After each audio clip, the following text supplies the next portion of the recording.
Impossible is not a fact, it's an opinion. If you can see it here, and you have the courage enough to speak it, it will happen. Just because it's never been done doesn't mean it can't be done. It's your opinion, and they'll say, no, science shows. And I say, yeah, how many times does science show something's impossible? Now science shows it's possible. Things are impossible until somebody does it. You will never learn from people if we always tap dance around the truth. We tap dance around the truth by finding the right words so I don't hurt you because you have thin skin. No, tighten up, people. It's okay. Trust me, it's okay. I mean, it's important not to give yourself boundaries, which we can do quite easily, okay? People talk about aiming for the skies. Sometimes even aiming for the skies is intimidating. Just don't give yourself boundaries. Your sky and my sky might be different, you know what I mean? But neither of us will touch the sky if we give ourselves boundaries, you know what I mean? Whatever your sky is, whatever your biggest dream is, I might have already touched that, you know? So in other words, what sky? Where does the sky end? I'd rather people go, you know what, I'm not gonna restrict myself to going, I can only do this, or I can only do that, or I have to do it this way, or I have to do it that way. I think it's important that people just go, lose the boundaries, lose the conformity, and just go for it. What are you going to do now? They don't own your life. How are you going to control that now? How are you going to flip it upside down and say, Roger that, now I'm going to harness this and you'll read about me years from now? How? That's the question. How are you going to do that?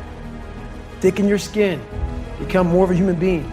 Don't be afraid of the reflection in the mirror, because that's all you can be afraid of. Once you overcome the reflection in the mirror, you've done it. Failure is part of life. I mean, the difference for me, though, is I look at failure as a stepping stone to success. It's a speed bump. I know I'm going to fail, but it's not failure if you learn something. And so, gosh, I've made so many mistakes. I've screwed so many things up, but every time I do, it just becomes a way for me to explain to someone else what it takes. You know, it's like, here's what I've done. I think I have the ability to influence people because I talk about my failures. I talk about all the things that mess me up, but I show people that I didn't let it stop me, and you don't let it stop you. Cannot invent and pioneer if you cannot accept failure. To invent, you need to experiment. And if you know in advance that it's going to work, it is not an experiment. And so that's a very important thing. They are inseparable twins, failure and invention. So you have to be willing to do that. And it's embarrassing to fail. It's always embarrassing to fail, but you have to say, no, that's not how this works. Visualizing is my biggest tool of life. That's why I've been able to put myself in cold water, put myself in a 100-mile race millions of times before I've done it. And I'm able to go through the race and see how I'm going to feel at mile 50. Almost to the exact feeling. There is another level. The only reason you keep saying there isn't is you feel so exhausted about where you are. But life, the universe, or God is just testing you because there is another level. If this is good, giant jump to excellence, giant start good, poor to good to excellence. There's a level where all your dreams are realized. There's a level that you've always dreamed about. It is real. It has not gone away. But it takes that extra burst when you think there's nothing left. There's no way. You've tried everything 10 million times and you keep going. It's almost like God is saying, if you keep hitting this wall enough times, I will see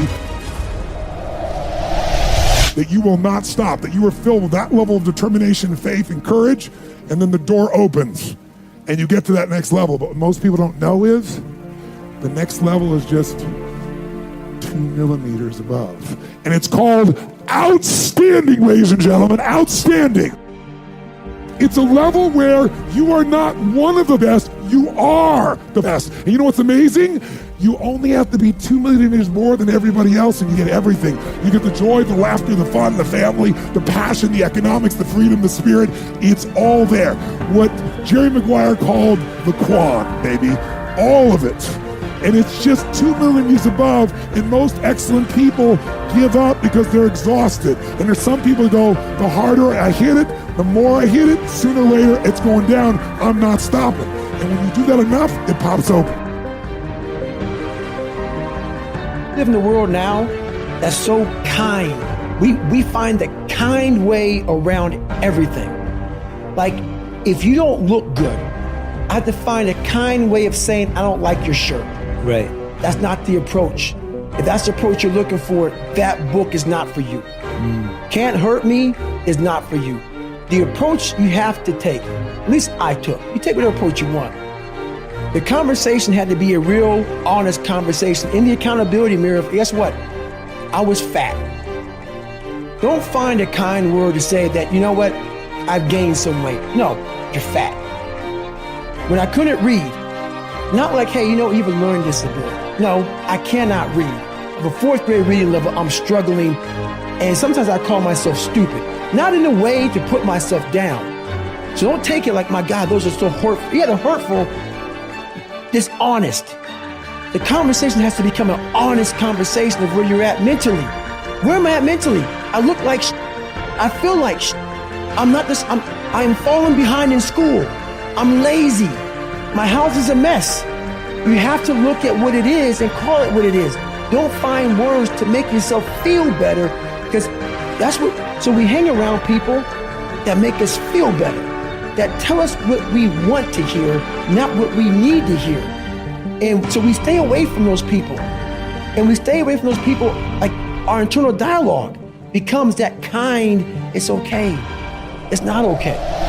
So that's where it starts. It starts with that accountability of, it's not okay anymore. This can no longer be okay. And calling yourself out for exactly what you are and exactly how you need to fix it. I think my imagination has always kept me going, you know what I mean? It's like, you know, just imagine myself collecting awards. Just imagine myself, you know what I mean, getting big parts. Imagine myself working with the greatest actors. My imagination was the one, like, you know what I mean? Like, you know, when you're not overthinking, but you just kind of like, yeah, man, I see myself driving that car one day. And I get that, you know what I mean? That's part of my inner magic, is that actually, if I can see myself doing it, I could probably do it. So you can't bottle that up and sell it to someone. You either can do it or you can't. Whenever I want to change something, whether it's a habit, whether it's a thought or emotion or a behavior, I say I'm going to work on this for 100 days. Not 30 days, not 21 days, not 66, which is right around there. I say 100 days. And then I focus all of my energy just on that one thing for 100 days. Everything I didn't want to do is what got me to where I'm at today. I have the ability to see the end before the beginning even begins. And what that means is I know that to get to the very end, I can see it right now. So before I went to Buds and I was losing all this weight, I saw myself walking across the stage at 191 pounds. That's what I had to get to get into the door. I saw myself 6 months, a year later, wherever's gonna take me to do it, I saw myself walking across that stage, getting that certificate of graduation from Buds. And I was able to be there at 300 pounds. And that feeling that I was nowhere near that feeling, I was able to put myself there 1,000,000 times every day. And that feeling of like, my God, that is gonna feel amazing. That's what made me suffer. That's what allowed the pain to be real and say, this is worth it. I want to feel for this next 18 months. It took me 18 months to finally become a Navy SEAL, to finally, just get through Buds. 18 months, it's 6 months. It took me 18. That's what woke me up every morning, was I'm gonna put myself through this much pain and suffering for a few seconds. That's all it is. A few seconds of joy. And it's so worth it, man. That's what people don't get. So I'm able to put myself at the finish line, even though I have no finish line, but at the finish line of an event before I even start them, and say, how are you gonna feel at the end of this? When you change the way you look at things, the things you look at change. You have the most fundamental and major decision that you have to make in your life is this. Do I live in a friendly or a hostile universe? Which is it? Is it a universe that is filled with hostility and anger and people wanting to hate each other and people wanting to kill each other? Is that what you see? Because when you see the world that way, that's exactly what you will create for yourself in your life.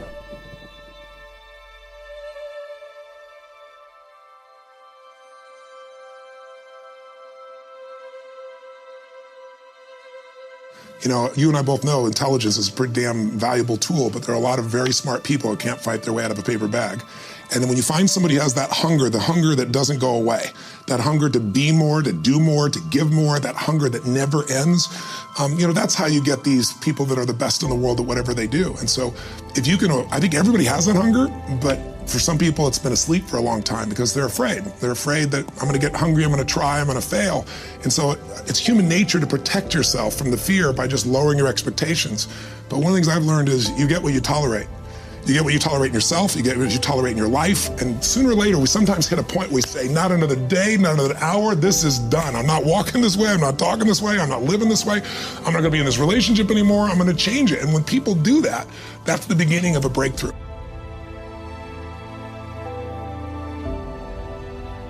Where I got my work ethic from was the hours I had to spend learning this. When you sit down and you're not smart, and you have a disability, and you still want to be at the top of your class, I didn't want to just get by. When I realized that I can learn through hard work, and I can beat the valedictorian in school, but I got put in 10 hours more a day than he does. You know what kind of strength comes from that? When you're sitting down, that guy that valedictorian studied for an hour, and you know I caught you,